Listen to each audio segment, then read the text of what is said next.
Voicemails. Voicemails. Voicemails. I killed a frog. Voicemails. Voicemails. Voicemails. You and us. You and us on a Wednesday. What's good, y'all? How you guys doing? We're recording this on Wednesday. You guys are listening to it on Thursday. I think so. Hopefully the Yankees have swept by now, and that's great. It is I, Joez McFly, joined by BBD. Who is he? We got Grap in the Grappler's Corner over there to our left. And your voicemails. Hopefully, guys, if you guys would like to, please leave us a voicemail, 908-845-5792. BBD, how are you? Joez, I'm doing well. The Yankees are doing well. The biggest news in Yankeeland, I think, is being covered by what was already going to be the first voicemail. So, yeah. I don't know. No need to really dilly-dally. Team's playing well. Let's get into it. 10-2. Let's go with the voicemails. Hey, what's up, guys? It's Wesley. Let's go, Wesley. Just have one question. How long do you guys think it's going to take for Anthony Volpe to be moved up to the leadoff hitter? I think he's proved a lot over the first two games. I know it's definitely early, but I'm hoping he's going to be at the All-Star break, being the Yankees leadoff hitter. Just curious what you guys thought. Thanks for all that you do. Thank you for the voicemail, and the answer to your question is today. Yeah, Okay. I guess yesterday. Yesterday. Today, as in the day that well, you guys understand. Yeah. The Yankees just announced that they just put Volpe in the leadoff spot. It just happened. It wasn't forced by like an injury or anything, which would have been the only exception to anything I would have said, I think. But yeah, they moved him up. Glaber slides down to the 6th spot. As our friend Wesley, right? So our friend Wesley said, it's an interesting thing. I think it is too early for him to be doing this, for sure. Because I would like him to just settle in where he needs to settle in, and that's it, man. Like, just let the kid play and not have to worry about other things. And then, you know what, a couple of months down the line, after he's done it consistently, after he's gone through a cold stretch, Beebs. Yeah. Then you know what, he's handled that and come out the other end. Then you know what? You want to move him up to lead off? Go ahead. But right now, today, after you just won and you went 10-12, you go for a sweep today at the Marlins. I don't know if it's the day, but yeah, it's like I was saying, it'd be one thing if like Glaber was banged up, or they've won this series. Let's get him or somebody else a day off, and like sure, like somebody's out, so the lineup gets shuffled a little bit. But no, they have like the 9 guys I would have expected in this lineup. Yeah, and they just did a Glaber and Volpe clean swap. Same handedness there. I would not have done this yet. I had been saying early in the season and before the season, like even if he has a good year, I wouldn't do this all year unless your hand's like really forced by injuries. And I think similarly to our caller when he called this, I was starting to question myself, like, I mean, if he keeps this up, at some point, I'm gonna change my mind on that. Right. But that's again like All-Star break, like we said. It's been 12 games for the team, 11 games for Volpe. Like, this didn't need to happen yet. Yeah, you don't need to do this. You know, the Yankees just like to overthink sometimes, that they feel like they want to get a leg up every time, and things aren't always numbers based. You know, sometimes you just need to give somebody give them some time. There's a reason that they're performing well now. I'm not saying that this is going to, he's going to end up struggling because of this. He might keep the same approach, and you know what? He might stick there, and that'll be our leadoff hitter, and I hope it happens. But I just don't want the other thing to happen, which is something to affect his confidence in any way that's early in the season. Yeah, I mean, look, hitting in front of Juan Soto ain't going to hurt him. It's not. I know Glaber's numbers on the year are bad. I said this to you right before. Yeah. Like the numbers Glaber has put up this season are literally not good, but he until coming into the Marlins series, had reached base every game. He's drawing a ton of pitches, and Volpe's doing the same thing and getting results. So this has nothing to do with like insulting what Volpe's done so far. Correct. Like he's doing everything right. And I'm happy for him. Like he does, quote unquote, deserve this. But the lineup's working. Why are we fiddling around with it? I get it. You've already won a series against the Marlins. I think what they're saying is if there's a time you were going to do this is the type of game to mess around with that. But I'm surprised they're not 13. Saying they're not like using today to get Gleyber off his feet or a DH day that has Judge sitting or something and that caused a shuffle. Like I could have seen it if it was a Judge or Stanton's going to sit today and that means like maybe you want Gleyber third and therefore like Volpe should go one. Right. Which I've been saying, but it feels like you're just doing something to do it. You're just bored of making the same lineup that was working every day and say, you know what, let's just try something different because why not? Sometimes a chef, a Michelin chef, just changes his recipe on the fly because why? Why would he keep it consistent, right? Thank you for the voicemail, Wesley. I appreciate that. That was very timely of you, my friend. It's almost like you knew. You were thinking about it when the Yankees were thinking about it. All right. Who we got next? All right. So our next caller, Jenna, is excited to see how things can get even better. Woo! I'm with that. Love that. Hey guys, Jenna here calling in from Stamford, Connecticut. Shout out Yukon Huskies. Woo! Nice. Shout out Huskies. Obviously, Yanks are off to a great start, and we have a lot of guys firing on all cylinders. Who do you guys think can spark this team even more that hasn't necessarily gotten off to a hot start? Love to hear your thoughts on this one. Go Yanks. Great job. Great question, Jenna. That is a great question because it gives room for improvement of everybody else. Who do you think, Beebs? And we've been saying him a lot just now, so it feels a little like I feel like I'm repeating myself. But Gleyber, the numbers haven't been there. They haven't been fair. But he was one of two real hitters they had all season last year. So like if Gleyber can start really getting going and putting up numbers in whatever spot in the order, I would have kept him leadoff for now. But no, he would change things and add a new dynamic if he could really get going. I mean, even Judge on the homestand, the numbers are really good. So he's kind of doing it again, just getting walked a ton. So I'll leave him out. A week ago, I'd have said Judge hasn't gotten going yet, so he's the obvious answer. But I think it's Gleyber. I think it's sure Gleyber. Gleyber's a good answer. For me, I think this team shifts into a different gear when Giancarlo in that middle of the order spot is like a tank. And he's like hitting shit. And we've seen some homers and he's getting base hits right now. But when Giancarlo is going, when Giancarlo's hitting bombs and he's hitting them, he's becoming a factor. And pitchers are scared of him. He's going to have people on base. He's not going up there like, no disrespect to Angel fans. He's not going up there like Trout and there's nobody on base.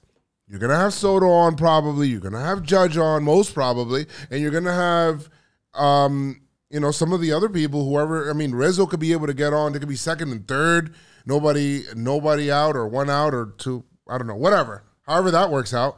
But Giancarlo is in a prime position to feast. And I still have him pegged as my comeback player of the year. So I think he's the guy that could take this team to another offensive gear. Pitching-wise, though. Yeah, I wasn't thinking about pitching. Me either, right? Pitching-wise, in the, starter side, I would go with, I think if Carlos Rodon could be able to do that and become that stabilizing force for the Yankees until Cole comes back, that'll be great. Take the team into another gear, be able to rest the pen on his days. In the pen, if you have somebody emerge, like, you need somebody for those middle innings. Mm-hmm. So whether it's a Dennis Santana or a Hamilton, I hate to say another gear for Santana. Hamilton's been good this whole way. Dennis Santana, 2 games I've seen, I've liked. But if another arm can be able to come up, then that's another thing that can give you another gear. Nick Birdie's kind of been in the trust tree early. If that lasts a good portion of this season, that would change some things. The circle of trust. There used to be a Joe Girardi circle of trust. And if you remember, like way back when, where he would have like these are the guys that if I want to get a game, I'm going to go to them. So just kind of creating that early in the season. Right now, the bullpen identity is just weird. Yeah, it is, right? And part of that is just like we don't know the guys that well. The guys we did know are hurt or haven't necessarily had these roles before. Like Clay is the only one that like we really in our hearts know of the current like group, because Ian Hamilton was awesome last year and we saw him all last year. But he was up and down. Relievers are fickle. Even last year, it wasn't that much high leverage experience. On the whole, like down the stretch, he was kind of like their long guy. So the Ham Dog being like purely in like this setup and sometimes closing role, leading the bullpen in innings, it looks like 8.1. He's in a new spot. Caleb Ferguson is straight up new. Nick Birdie's new to the org. Victor Gonzalez is new to the org. Luke Weaver, we got a taste of last season in a starter role, and he's been the long man and done a fine job so far. Dennis Santana's brand new. Cousins, Majewski, Clayton Beater got 1 game, but he was a prospect. Like, these guys, like we straight up don't know them. Loiza's out. He was the one we knew. That we knew. He was in that trust circle. Yeah. Wandy's he's left the team. He was one we knew. It's weird. The bullpen is just, it's hard to feel any sort of way about them besides Clay Holmes. I feel like people are doing extra feelings for Clay Holmes just because they at least know him a little bit. Yeah. We're like, and statistically, he's been lights out. I know the vibe's been not quite there. A lot of people are really down on what they've seen. I think they're overreacting and all that. Like Clay's Clay. He's Clay. It's just I agree with Jimmy. Just having a closer that's a sinker baller doesn't always like the principles of Clay. I'm not saying he doesn't have a spot. I'm just saying to close your games, you want a guy that's going to be able to get strikeouts and induce off contact as well, not just a ground ball pitcher that you can have balls eke through. And the Yankee defense has not been too good. So like all of those things that we named can be game changers. Yankees, take him to another gear. Giancarlo, you have, Rodon, and even if they better their defense by a lot, like stop making errors on silly plays, then you're looking at they've been throwing the ball away a lot. There's been just like plays that got away from them. They haven't been burned by it. They've only lost 2 games, but they happen. Let's not do it. It causes the pitchers to throw more, even if it doesn't cost you in the win column so far. Yeah, it will in the future, and it will in your pen, and it will in your starting staff. So don't, let's just feel cleanly. And the only other like half point in this conversation I'd say is just if Wells can start fully getting it going. I think he's hitting to some bad luck stuff. He's had a bunch of would-be doubles land just foul. He's put a charge into some that seemed like they'd get out in June and not in April. So I think he's had some bad luck, some just like rookie stuff, but the numbers are bad on him. Expected stats are a weird kind of fickle thing, but I believe the other day when I looked, he had his slugging on the season right now is 130. I think it was 150 when I looked the other day, and his expected slugging was in the mid to high 700s. Like it was a wild difference. Like he is just missing. The at-bats feel fine. Low. The at-bats feel fine. Yeah. If he can really get going, that would change a lot. It's been 12 games so far. 13 for him. You guys watching this. 8 for him, yes. All right, thank you for the voicemail, channel. Appreciate you. Who else we got? Yeah, so going off that, some of the spark for the rest of the season might not even be on the team just yet, and that's what Matt was curious to get your thoughts on. Okay. Sure. What's up, boys? It's Matt Nadell here. Obviously, the Yanks are off to an awesome start this year, but injuries happen and the season progresses as it progresses.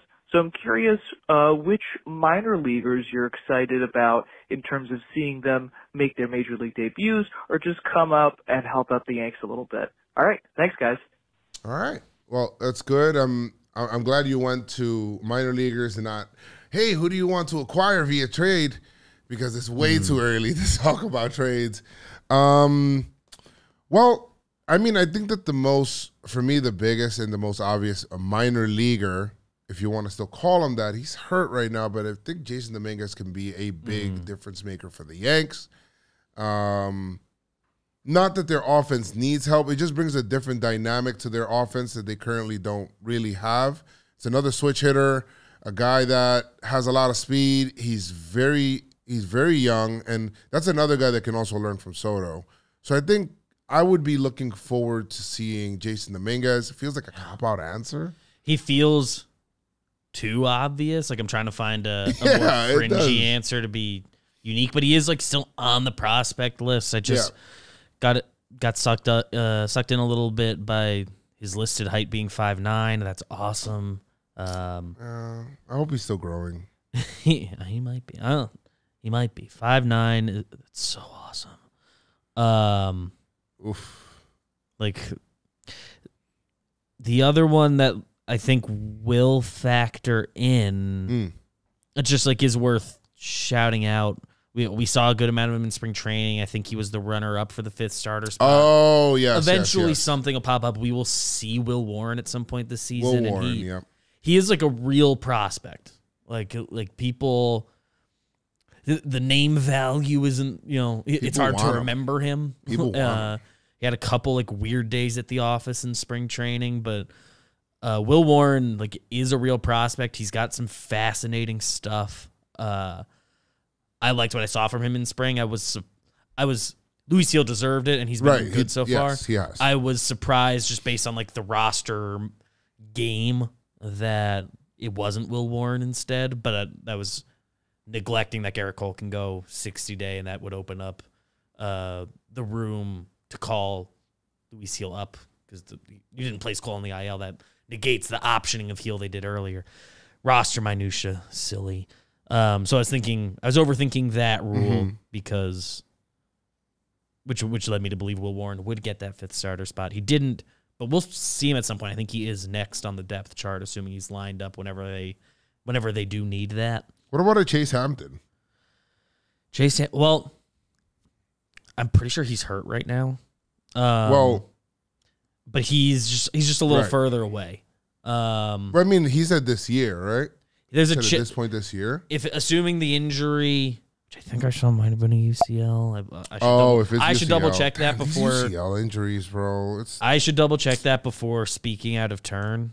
But that sucks if it is sidelined by UCL sprain, which sprain. We're not gonna see him, guys. It's March 28th that came out. Gary Phillips, Daily News. Thank you. That's not gonna. And a sprain by definition is a tear. Yeah. So we'll see. Even if he was fully healthy this year, it seemed like they probably wouldn't bother adding him to the 40-man until next year if they can avoid it. But if he deserved it, he's very exciting too. Hopefully, little rehabs all needs. I'm hoping that some arms do develop down there bullpen wise because I think that's where we'll see people mostly. Yeah, shifting in and out. Yes, Beater. I think he'll come back. Down. I mean, he had the most effective outing that you could possibly have. They want to keep him stretched out, which is a big part of why they sent him down. So Beater could be another one that we'll see. He'll be part of this season. Already has been 3-pitch inning. Already has been.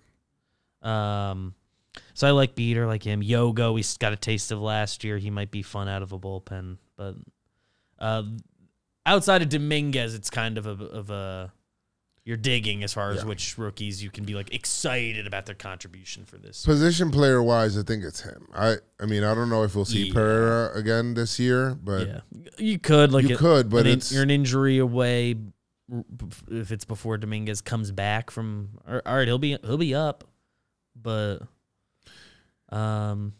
it's not on the most excited list. Like something went wrong. Yeah, like he can become exciting. Anybody can become exciting, but. Dominguez is the obvious. Yes. Dominguez and Will Warren on the pitching side. Yes. Will Warren, like the day he comes up, if you're listening here, if you didn't check out spring training, watch him. You'll like it. Like I think he does. He has good stuff. He's considered like a very smart pitcher. Very good. The art of pitching, I think he values. He'd love Cole. I read a nerd article about him. A nerd article? Yeah, like he did like a deep dive with somebody writing at Fangraphs. I'll try to find it and shout out the author. But he said the two-seamer he a nerd article. The two-seamer he throws is really an offset one-seamer. And he's like, he went into like crazy detail about like the grip he uses on it and how he's really throwing that. And it was hilarious. He's awesome. Well, that's good because I'm sure there's just nerd pitching stuff. I would guess he and Cole can have some fun conversations. Yes, I love that. Good stuff. Good stuff. Thanks for the voicemail. Hopefully that answered your question. Thanks. I think you guys did a great offset job. one-seamer. Thanks, Matt. My neighbor. Appreciate it. So next up, Ryan wants to get some rankings out of you guys. Oh, rankings. Okay. Rankings. Rank them. What's up, guys? This is Ryan from Long Island, longtime listener, first-time caller. My question would be that you can pretty much assume that the big four for the future, not currently locked up, would be Juan Soto, Anthony Volpe, Spencer Jones, and Jason Dominguez. If you were going to rank those four based off of how much production they're going to have in the Yankee uniform, how would you do that? As always, Jake sucks. I mean, okay, so his ranking of the players was Juan Soto, Volpe, Spencer Jones, Dominguez. So in terms of production that we think for the future, total production as a Yankee, I do think that Juan Soto will be a Yankee forever. Yes, I believe in him being a Yankee long term. He's number one, and even if he isn't, one season of guaranteed 25-year-old Juan Soto. Yeah. Even if he walks, you just can't promise that from Dominguez, who we've seen 8 games of at the MLB level, Spencer Jones, who hasn't hit AAA yet. Yeah, that's just how that works. So he has to be at least in your top 2. I'm comfortable putting Soto number 1. I'll put Soto 1, and this list isn't meant to be disrespectful to any player on this, right? Because they're all good, really good players. These are the 4 most exciting young players in the organization. Juan Soto's number 1 by a lot. Yeah. Right?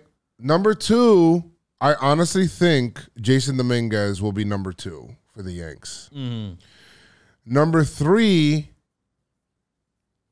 will be Anthony Volpe. Number 4 will be Spencer Jones. The only reason I have Spencer Jones as number 4 is that I believe that once they see everything is good with Dominguez, and if they have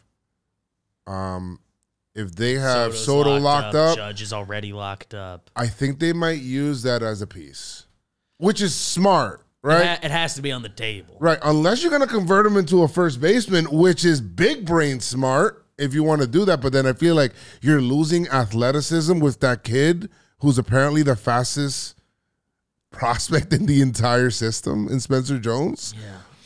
Yeah. He's and it's no disrespect to Spencer Jones, who I think is he likes us, and we're gonna try to get him to the office sometime this year. For sure. It was completely electrified by his spring, but he's a full level. There's a full level between him and the big leagues right now. He hasn't played yet this season. You haven't made it to the big leagues yet. Nothing is guaranteed. It's just statistically. And I'm not saying he won't do well. Work. I'm just thinking about roster construction, roster depth wise, and of these 4, he's the likeliest to be traded. Traded. Volpe, they're not committed. No, they're committed, and now he looks really good. They look super correct for having committed to him. Correct. And I love that. He's been amazing. I like watching him play. So it seems like he just is guaranteed several years as a Yankee. Whether that adds up to even the 1 year of Soto. So far, it has. He's outwarring him right now. And Dominguez you're hurt right now. That's kind of why I've got you number 3. You just got to come back and prove you're going to be back. And we've only seen 8 games of you at the big league level. I believe in all 4 really good of these 8 guys. games. The best 8 games I've ever seen. Well, Gary Sanchez has a word. Gary Sanchez does have a word. But yeah, I think that's just that's how the prospect game works. That is how it works. Chances are one of them doesn't work out or doesn't work out. And that's actually a good, if you get 1 out of 4 that doesn't work out, you've actually done well. You know? Yes. I hope that they all do well. I hope we find the spot for all of them on the roster somehow, some way. And, maybe Soto ends up doing a Bryce Harper and goes to first. Yeah. Maybe he is the one that would fix everything, but I'm not, he's 25. I mean, I'm not. We're not there yet. Jones is, doesn't seem like this year will be the year that there's a crunch. Just the Yankees outfield is stacked anyway. Yeah. Dominguez still has to come back this year.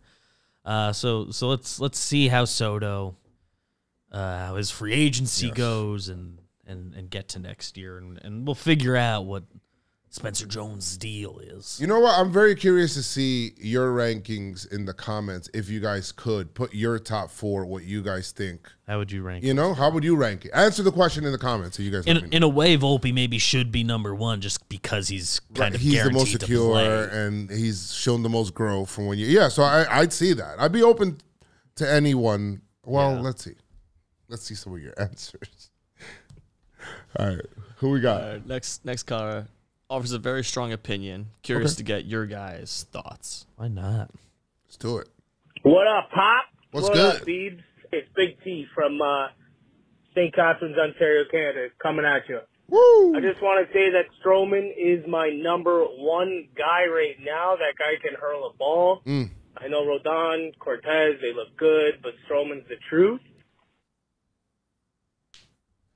That's it. Okay.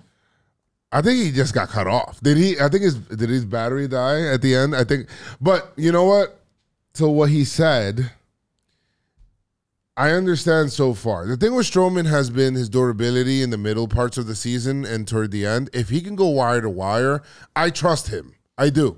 Anytime he's on the mound and we know he's currently healthy, I'm good. I'm fine with that. The last 2 years, he's had 1 injury each year that has kept him under 140 innings, but the innings he threw were quality. Very effective. He was, at the time he got hurt last year, which, again, wasn't crazy far into the year, but it was after the All-Star break. He, was the NL Cy Young frontrunner. Yes. He was having one of the more dynamic seasons in the sport. It's nasty. His style of pitching is very fun to watch. It's reliable. It's quick.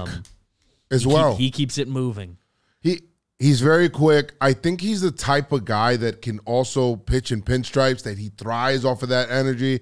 Love that I seen him in the do-rag, though. I'm going to be very honest with you. I love that. The little silky. Love that. Keep that, please. And you know what? He gets a pitch and his bravado and the whole stuff on the mound that he does and everything I feel like feeds into New York if he's pitching from here. And if he gets into a playoff series, I feel like that will elevate him. Yeah. So I agree with you with what you're saying currently out of this top 5, those, in the rotation, that's the guy that's my current number 1 because of a lot of those things. Playoff start tomorrow, he would get game 1. He would get game 1. And it wouldn't be much of a discussion. Although, even though, Rodon, it ain't looking bad. He's not. The first 2 starts, I know, under the hood, he hadn't quelled any fears in his good start this week against the Marlins. I don't think. How many runs did you give up? How much stock do you put into it? But it was an actual good start. There were changes, and he was able to come away with statistically good lines in his first 2 games. Carlos Rodon is looking like he has a chance to put up some special ERA numbers this year. Please. If he can stay healthy and give the length he's given these first few times out, at least. Oh yeah, he's going to land in a good spot. But Stroman would start game 1 if playoffs started tomorrow. You don't have Garrett Cole available to you. That's how that would go. Yeah. Curious when the time comes, because we think we will have Garrett Cole. Yes. And if we have Garrett Cole, I think he would start game one. Like, how will they figure that out? Do they want to break up the lefties? Do they whatever? Who are they facing? All these things are part of the equation. It may happen that way. I mean, the thing with Nestor with me is that him just finding his – I feel like he's starting to find it. You've seen him do that first shimmy of the year in his last start. He pitched an 8 shutout, which is great. He was quick and, just everything that he's doing. If he can find that nice little balance for him pitching-wise, where he's still changing speeds and changing his arm angles and changing his motions and still staying within the rules and everything, I think Nestor can be very effective too. But, I mean, Stroman's the number one. Yeah. I agree with you. He's very reliable. Yes. Good. All right. And we got more pitchers to review right here. Okay. What's going on, gentlemen? My name is Sean. I am currently active duty Marine over in Newburgh, New York, about an hour and 20 away from the city. Thank you for your service. When the Yankees play, man, I'm a big fan of Talkin Yanks. I'm a big fan of Yankees baseball in general. And I just want your thoughts on Louis Gill, because I think that dude's been absolutely phenomenal. I think he has amazing stuff. Would love to see him step up more in the season. But, yeah, just thoughts on him. Thank you so much. Y'all have a wonderful day. Yeah, I mean, Luis Gil is awesome. I think where his game will jump up the next level. And once again, he's coming back from injury, right, babe? So control was always an issue for him before. So like now, the walks and all of those things are to be expected after a major surgery like that. But if he were to get, hone that in, and he's able to throw a lot more strikes, and he's able to like walk less batters, less 3-ball counts, and go deeper into games, I know that's like the perfect pitcher, right? Yeah. And if he could do all that, he'll be so young. You've got that fastball. Yeah, but he's got the stuff of like a middle to top of the rotation guy if he can put it all together. Yes. His fastball is one of the best just straight up pitches in the organization. The talent has always been there. He's always been super nasty. I am excited to watch more of him. I've really enjoyed what I've seen so far. Obviously, the walks are an issue. That's all. What has always been the scouting report on him has been that he just walks too many guys, which is not an issue unique to Luis Gil, but it has been what has put a cap on like his prospect stock potential. And then the injury happens, and that's also going to play a role on your control. So there's but because this stuff is so electric, like I do in the back of my head think about, okay, you have this year to figure out, like, are you a starter before you're going to be entering your later 20s, and then if we decide like, all right, maybe starting doesn't work, which I'm willing to give him all of this year, figure that out, maybe even next year. Mm-hmm. His stuff is so nasty. He can be a lockdown reliever tomorrow, I think. Yes. That's the typical pipeline is starter who can't throw enough strikes goes and you just go become an 8th inning guy. Which is weird. That's what happened with Dylan Betances. That's what happened. Yeah, it's weird because if you can't throw strikes and you walk people, being a reliever is probably not the best place for you. Yeah, but that's how it kind of goes. Yeah. And if you can just let it eat for one time, that fastball plays up even more. Breaking out this changeup he's got this year, it looks disgusting. It's he's been really impressive. The stuff's crazy. I know he's going to be limited by innings this year. At some point, there's going to be a slowdown. There's going to be a slowdown, so they might do like a piggyback situation between him and like it could be him and Luke Weaver. Yes. Him and like a beater later on. They could do something like that. Yeah, coming off the injury, they might cap him at 2 times through the order. Yes.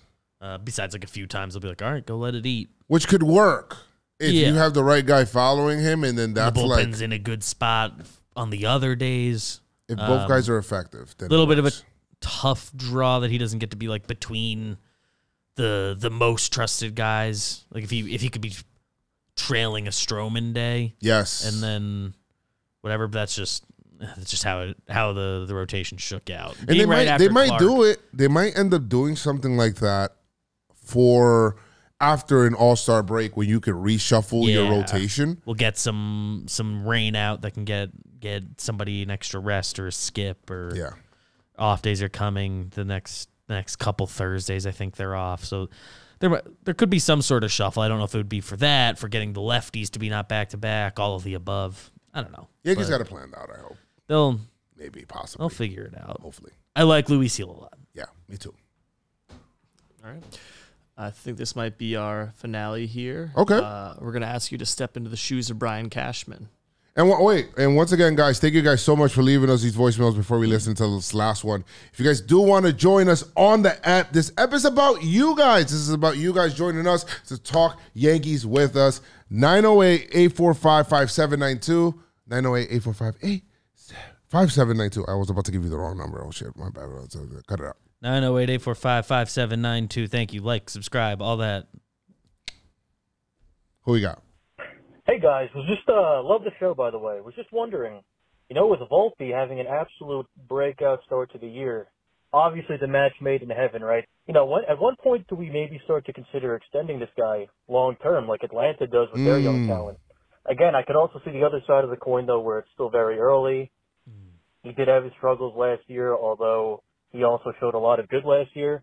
Just curious to see your guys' take on that. It's a good point. Beebs, and I think that the Yankees should do this with certain blue chip guys as well. I think it's just smart business, We've seen the Red Sox just do it recently. They extended Rafaela. And they're a team that in the past hasn't typically done too many of these. They waited pretty much to the last second for Devers. Waiting to the last second ends up being more expensive. The Braves know what they're doing as well. Be a little brave like the Braves. And if you see that Volpe took this jump from year 1 to year 2, then and you believe, because from what I hear from different people in the organization and like other minor leaguers that I've spoken to, Volpe is like the Mr. Yankee to them. So if they truly believe that, and I think that you do that after the season, obviously, and this season's done, then I think that Cashman and co. need to come together and say, you know what? We'll extend you long-term, give you that long-term security at this nice, cheap price, but you get the guaranteed income, and then it works for both sides. We buy out your arbitration. You don't have to worry about those nasty conversations, and we'll buy out a couple of your free agent years, and then that'll be like a happy medium. You do that, and then you do a Soto, and then you do whatever other business that you got to do in that offseason, and I think that that's what you got to do. They certainly have to be open to it, and of course it depends what the player wants and what the numbers ultimately land at. 'Cause the reason you're trying to do this is to long term you get a discount on it, and you get to quell the per year number a bit. The idea is you want to get the Jose Ramirez situation. That'd be great. The Yankees, and I don't necessarily think they're wrong for this.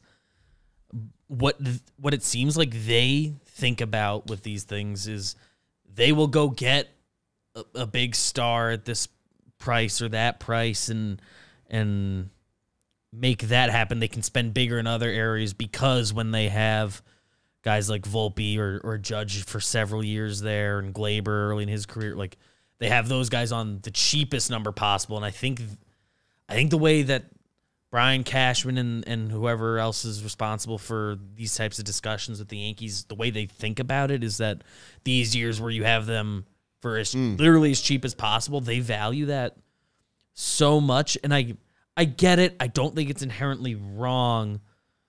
It'd be awesome to lock somebody up and have it work out. Like it seems like it works out for every guy the Braves do it with. Right.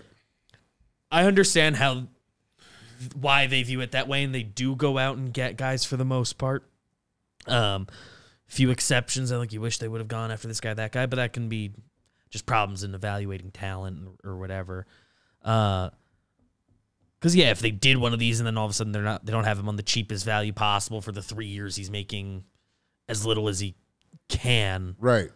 And it didn't work out. You didn't get incredible value on the back end. So, that can come back to bite you if you're the Yankees and you're and you still want to go spend big, I would rather extend some of these guys and keep guys around and build an identity, and it's like fun to lock up your guys and know they'll be here and buy your kid a jersey and tell them they're going to be there. That's fun. I think that the way that, because look, Hal is always saying you don't need, I'm a firm believer that you don't need more than $250 million to build a winner, you know, and you know what? That could be right. But the way that you have that is by securing this young talent long term, because you will have savings instead of you having to go out and continuously having to keep paying. You could have had Judge for cheaper. Yeah. Than what you did. You'd be benefiting from that right now. Right? You could have. Now, Judge has injury things, right? So that's smart on their part. But they lost. Judge specifically, right. I do understand why he didn't get an extension earlier. He's a guy who debuted late. He's a guy who had injuries pop up. And it worked out perfectly for Judge and the Yankees. You got to keep him, and he's captain now. It all worked out beautifully. But I understand how that situation didn't work out. But you have a chance to – there's a couple guys who are options to lock up here. You believe in Volpe. You believe he's Mr. Yankee. You believe in him so much that you gave him the keys to shortstop, a very storied position. Shortstop center field in Yankee, for Yankee lore is a very big spot. And you gave him the keys to shortstop in his rookie year. Yeah, with hardly any AAA time and all of without that. you even making him think of the possibility of you sending him down, even through the midst of his struggles, and he came out the other end.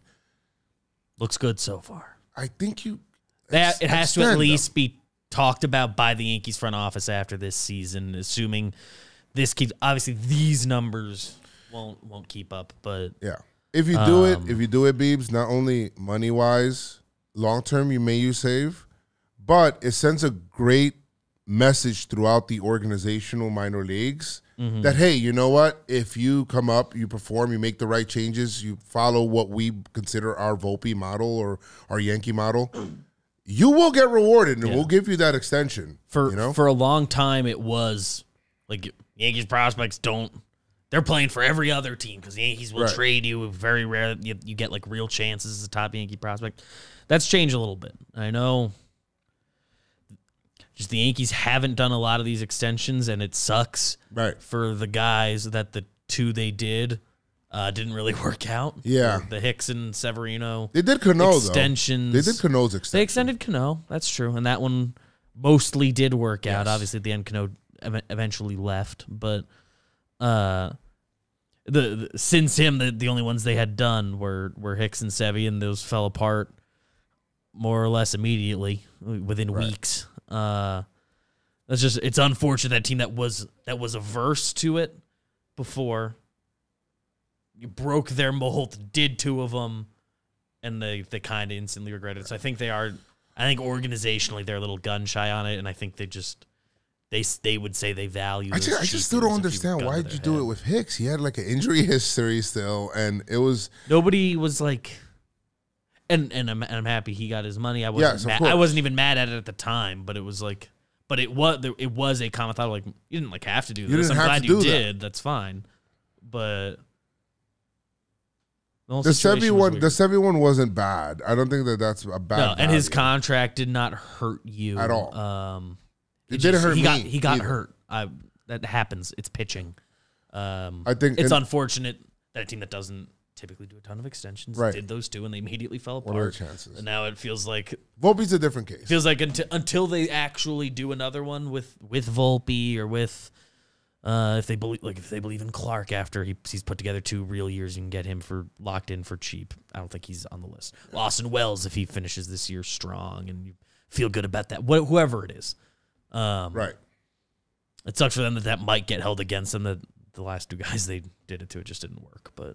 Hopefully not. It has to be on the table if you're the Yankees front office to at least be talking about it if the guys are open to it. If he does complete this year as good as he's been, right? Then yes, kind of have to have that conversation. Yeah. At this point, it's after this year, let's talk about it. But yeah.